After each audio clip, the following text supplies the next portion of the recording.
αυτών τι πόνους παίρνετε ως αθλητές. Αλλά και πάλι όμως δεν αποδέχονται τα αθλήματα για τις στρατιωτικές σχολές, απλά παίρνεις επιπλέον όρια εκεί. Θα σου πω μετά για τους αθλητές τι επιπλέον πόνους έχουν. Επόμενο πράγμα. Όρια. Όρια ύψους. 1,70 για τις γυναίκες, 1,70 για τους άντρες, 1,60 για τις γυναίκες. Στις στρατιωτικές σχολές. Στις αστυνομικές σχολές είναι 1,70 και για τους δύο. Και για άντρες και για γυναίκες.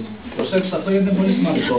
Και όταν λέμε παιδιά εδώ 1,60 ακατέβατο, έτσι, όχι 1,59 και θα σηκωθώ λίγο και θα αυτό, θα σκόβουν. Και εδώ είναι πολύ αυστηρή. Δείκτης μάζας σώματος, εδώ και 2 χρόνια μετράει αυτό, ύψος σε σχέση με το βάρος σας. Αν έχετε λιγότερο ή περισσότερο βάρος ανάλογα το ύψος θα σας κόβουν. Και προσέξτε επίσης τη διαδικασία δήλωσης. Εδώ πρέπει να σας πω παιδιά ότι αυτό που θα σας περιγράψω τώρα ίσχυε μέχρι πέρυσι. Δεν ξέρω τι θα γίνει φέτος. Σε κάθε περίπτωση τρίτη λυκείου πρέπει να προσέξετε πάρα πολύ το μήνα Φεβρουάριο.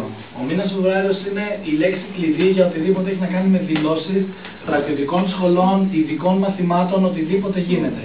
Θα σας πω λοιπόν στο σχολείο σας, θα σας καλέσω να κάνετε μια δήλωση αν θέλετε στρατιωτικές σχολές ή όχι.